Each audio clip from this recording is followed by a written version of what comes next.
Hi, എല്ലാവർക്കും നമസ്കാരം. എൻ്റെ ഒരു പുതിയ വീഡിയോയിലേക്ക് സ്വാഗതം. അപ്പോൾ ഇന്ന് ഞാൻ ഡിസ്കസ് ചെയ്യാൻ പോകുന്നത് സ്ത്രീകൾ എന്തുകൊണ്ടാണ് കുഞ്ഞുങ്ങളുമായിട്ട് ആത്മഹത്യയ്ക്ക് ശ്രമിക്കുന്നത് എന്നാണ്. അപ്പോൾ ഞാൻ ഈ വീഡിയോയിൽ പറയാൻ പോകുന്നതിന് മുമ്പ് തന്നെ ഞാൻ പറയുകയാണ്. അപ്പോൾ ഞാൻ ഈ വീഡിയോ ഇടുമ്പോൾ തന്നെ അതിൻ്റെ താഴെ വന്ന് കുറച്ച് പേര് കമൻറ്റ് ചെയ്യും, ഞാൻ പുരുഷ വിരോധിയാണ്, അല്ലെങ്കിൽ ഞാനൊരു ഫെമിനിസ്റ്റാണ് എന്നൊക്കെ പറഞ്ഞ് കമൻറ്റ് ചെയ്യുന്ന ആളുകളുണ്ട്. അപ്പോൾ ഇങ്ങനെ കമൻറ്റ് ചെയ്യുന്ന ആളുകളോടാണ് ഞാൻ പറയുന്നത്, ഒരിക്കലും ഞാനൊരു പുരുഷ വിരോധിയോ അല്ലെങ്കിൽ ഫെമിനിസ്റ്റോ ഒന്നുമല്ല. കാരണം നമ്മളുടെ ഫാമിലിയിലും പുരുഷന്മാരുണ്ട്, അല്ലെങ്കിൽ നമ്മുടെ ചുറ്റുപാടും പുരുഷന്മാരുള്ള സ്ഥലത്താണ് നമ്മൾ ജീവിക്കുന്നത്. ഒരിക്കലും പുരുഷനില്ലാതെ ഒരു സ്ത്രീയില്ല, ഒരു സ്ത്രീയില്ലാതെ പുരുഷനില്ല എന്ന് വിശ്വസിക്കുന്ന ഒരാളാണ് ഞാൻ. കാരണം ഒരമ്മയുടെ വയറ്റിൽ നിന്നാണ് ഈ പുരുഷൻ എന്ന് പറയുന്ന ആളും ജന്മം കൊള്ളുന്നത്. അതുകൊണ്ട് ഒരിക്കലും ഒരു പുരുഷനോട് വിരോധമോ ഒന്നുമില്ല.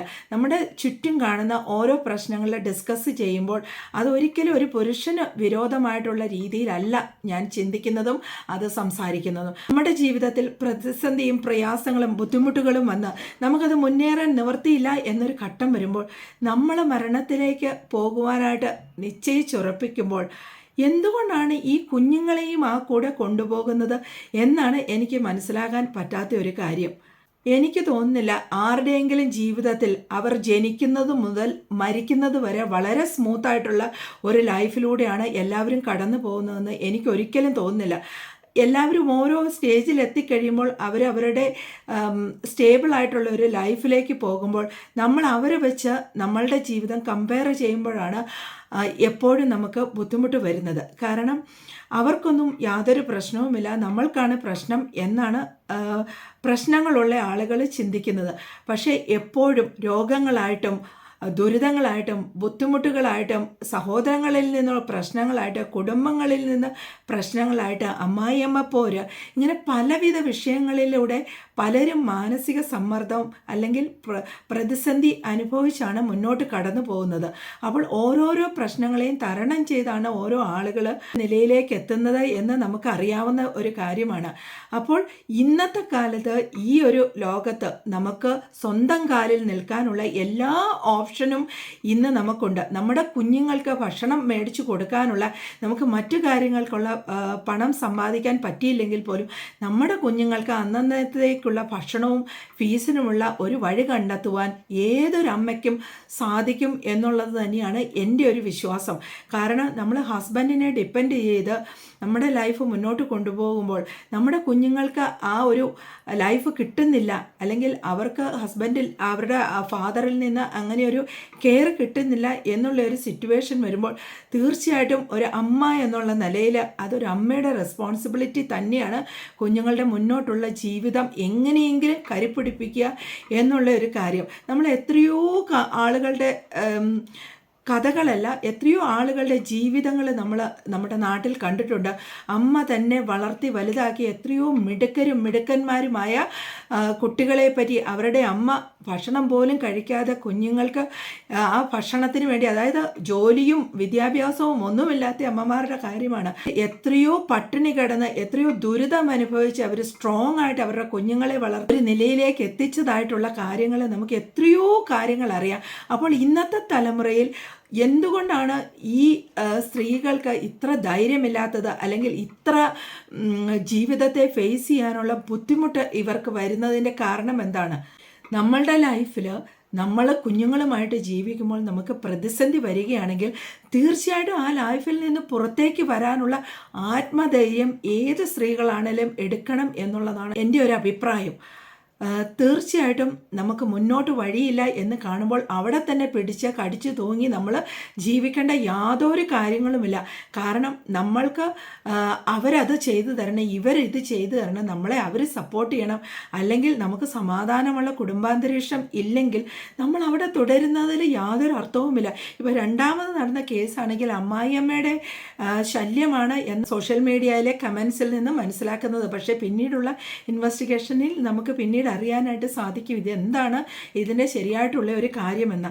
ഈ രണ്ടാമത് നടന്ന കേസിലാണെങ്കിൽ ആ പെൺകുട്ടി ശരിക്കും സ്വന്തം ഒരു ജോലിയുള്ള ഒരു വ്യക്തിയാണ്, സമൂഹത്തിൽ അറിയപ്പെടുന്നതും മാന്യമായിട്ടുള്ള ഒരു രീതിയിൽ പബ്ലിക്കിൽ നിൽക്കുന്ന ഒരു വ്യക്തിയുമാണ്. അപ്പോൾ എന്തുകൊണ്ടാണ് അവർ ആ കുഞ്ഞുങ്ങളെയുമായിട്ട് ആത്മഹത്യ ചെയ്തത് എന്ന് ചിന്തിക്കുമ്പോൾ വളരെയധികം ബുദ്ധിമുട്ട് തോന്നിയാണ്. അപ്പോൾ മുന്നോട്ടാണെങ്കിലും ദുർബല മനസ്കരായ സ്ത്രീകളോടുള്ള ഒരു അപേക്ഷയാണ്, നിങ്ങളുടെ ലൈഫിൽ എന്തെങ്കിലും ബുദ്ധിമുട്ടോ പ്രയാസങ്ങളോ വന്നു കഴിഞ്ഞാൽ ഇന്നത്തെ കാലത്ത് പഴയ രീതിയിൽ സൊസൈറ്റി ഇതിനെപ്പറ്റി ഒന്നും ഡിസ്കസ് ചെയ്യാറില്ല. കാരണം ഇന്നത്തെ രീതിയിൽ അവനവൻ്റെ സ്വാതന്ത്ര്യത്തിൽ ജീവിക്കാനുള്ള എല്ലാ അവകാശവും എല്ലാവരും നേടിയെടുത്തിട്ടുണ്ട്, അതെല്ലാവരും ചെയ്യുന്നുമുണ്ട്. അപ്പോൾ മറ്റുള്ളവർ എന്ത് പറയും എന്നുള്ളത് ചിന്തിക്കാതെ ഇപ്പോൾ കുടുംബാന്തരീക്ഷം സമാധാനക്കേടാണെങ്കിൽ ആ കുടുംബത്തിൽ നിന്ന് ധൈര്യത്തോടു കൂടി ഇറങ്ങി മുന്നോട്ട് വരാനായിട്ട് ഓരോ പെൺകുട്ടിയും ഇന്നത്തെ കാലത്ത് തയ്യാറാകണം. അല്ലാതെ അതിനുള്ള പരിഹാരമായിട്ട് ആത്മഹത്യ അല്ലെങ്കിൽ സ്വന്തം കുഞ്ഞുങ്ങളെ കൊലയ്ക്ക് കൊടുക്കൽ എന്നുള്ള ഒരു രീതിയിലേക്ക് മുന്നോട്ട് പോകരുത് എന്നാണ് എൻ്റെ ഒരു അപേക്ഷ.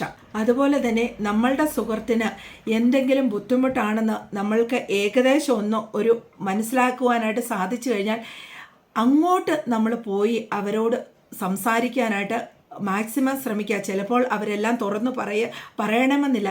എന്നിരുന്നാൽ പോലും എപ്പോഴും ഞാൻ നിനക്ക് കൂടെയുണ്ട്, അല്ലെങ്കിൽ ഞാനുണ്ട് നിന്നെ സപ്പോർട്ട് ചെയ്യാൻ എന്നുള്ള രീതിയിലുള്ള ഒരു വാക്കായിരിക്കും ചിലപ്പോൾ അവരെ ആ ഒരു കടുംകൈയിൽ നിന്ന് പുറകോട്ട് വലിക്കാനായിട്ടുള്ള ഒരു പ്രേരണയാകുന്നത്.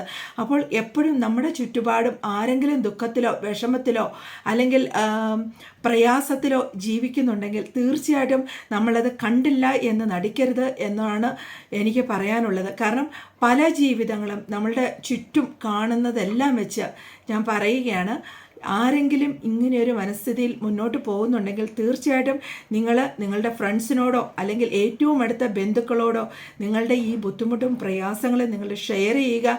നിങ്ങൾ ധൈര്യത്തോടെ ആ ജീവിതത്തിൽ നിന്ന് പുറത്തു കടന്ന് സ്വന്തം കുഞ്ഞുങ്ങളെ സ്വന്തം കാലിൽ നിന്ന് നോക്കാനുള്ള ധൈര്യം കൊണ്ടുവരിക എന്നുള്ളതാണ് ഈ വീഡിയോയിലൂടെ എനിക്ക് അങ്ങനെയുള്ള പെൺകുട്ടികളോട് പറയാനുള്ളത്. അപ്പോൾ നമ്മളൊക്കെ ഇങ്ങനെ പല പ്രതിസന്ധികളും കടന്ന് പല ബുദ്ധിമുട്ടും കടന്ന് ജീവിതത്തെ ഫൈറ്റ് ചെയ്താണ് നമ്മളൊക്കെ മുമ്പോട്ട് ഇവിടം വരെ എത്തിയിരിക്കുന്നത്. മാരക രോഗങ്ങളാൽ അടിപ്പെട്ട് അതിൽ നിന്ന് കരകയറി, അതുപോലെ തന്നെ കടങ്ങളും ബുദ്ധിമുട്ടുകളിൽ നിന്ന് എല്ലാം പ്രതിസന്ധിയെ നേരിട്ട് അതുപോലെ തന്നെ പല ബുദ്ധിമുട്ടുകളിൽ നിന്നും കരകയറിയാണ് നമ്മൾ ഓരോരുത്തരും ഇവിടെ വന്നിരിക്കുന്നത്. ആരും അതിന് അതീതരൊന്നുമല്ല. പക്ഷേ നമ്മളുടെ എല്ലാവരുടെയും ധൈര്യം അല്ലെങ്കിൽ ജീവിതത്തെ വാശിയോടെ വിജയിച്ച് കാണിക്കണം എന്നുള്ള ഉറച്ച തീരുമാനത്തിൽ നിന്നാണ് നമ്മൾ ഓരോരുത്തരും ഇവിടെ വന്നിരുന്ന് സംസാരിക്കുന്നതിൻ്റെ കാരണം. അല്ലാതെ നമ്മൾ സംസാരിക്കുന്നവർക്കൊന്നും ഈ ഒരു ലൈഫില്ല, അല്ലെങ്കിൽ നമ്മൾ അതിലൂടെ കടന്നു പോയിട്ടില്ല എന്നൊന്നും ചിന്തിക്കേണ്ട ആവശ്യമില്ല. നമ്മളൊക്കെ ഈ ഒരു സാഹചര്യങ്ങളിലൂടെ കടന്നു പോയ ആളുകളാണ്. അപ്പോൾ ഇത് എൻ്റെ ഈ വീഡിയോയിലുള്ള ഈ 2 വാക്കാണെങ്കിൽ ഈ 2 വാക്ക് അങ്ങനെ ഇരിക്കുന്ന സ്ത്രീകൾക്ക് പ്രചോദനമാകുമെങ്കിൽ ആകട്ടെ എന്ന് വിചാരിച്ചാണ് ഞാൻ ഈ ഒരു വീഡിയോ ചെയ്യുന്നത്. അപ്പോൾ ഇപ്പോൾ ഞാൻ കഴിഞ്ഞ കുറേ വീഡിയോസ് ഫാമിലി ലൈഫിനെ പറ്റിയെല്ലാം ചെയ്ത വീഡിയോസ് ഞാനത് അപ്ലോഡ് ചെയ്തതിന് ശേഷം എനിക്ക് ധാരാളം പെൺകുട്ടികൾ അയർലൻഡിൽ നിന്ന് തന്നെ എന്നെ ഫേസ്ബുക്ക് മെസ്സഞ്ചറിലൂടെ കോണ്ടാക്ട് ചെയ്യുകയും ഞാൻ അവരുമായിട്ട് കോൺവെർസേഷൻ നടത്തുകയും, അപ്പോൾ അതിൽ നിന്ന് എനിക്ക് മനസ്സിലായ ഒരു കാര്യം എന്ന് പറഞ്ഞു കഴിഞ്ഞാൽ, ഈ നമ്മളുടെ ചുറ്റും ധാരാളം ആളുകളുണ്ടെങ്കിലും നമ്മളെ കേൾക്കാൻ അല്ലെങ്കിൽ നമ്മൾക്ക് പറയാൻ കംഫർട്ടായിട്ട് നമുക്ക് ആരുമില്ല എന്നുള്ളൊരു വാസ്തവമാണ് ഞാനതിൽ നിന്ന് മനസ്സിലാക്കിയത്. ഈ വിളിച്ച നമ്മളുടെ സുഹൃത്തുക്കൾ അല്ലെങ്കിൽ ഈ വിളിച്ച പെൺകുട്ടികൾ അവർ നമ്മളോട് പറയുന്ന ഒരു കാര്യം, എനിക്ക് പറയാൻ ആരുമില്ല, എന്നെ കേൾക്കാൻ ആരുമില്ല, എൻ്റെ വീട്ടുകാരില്ല, അല്ലെങ്കിൽ എനിക്ക് നല്ല സുഹൃത്തുക്കളില്ല എന്നുള്ളതാണ് പറയുന്നത്.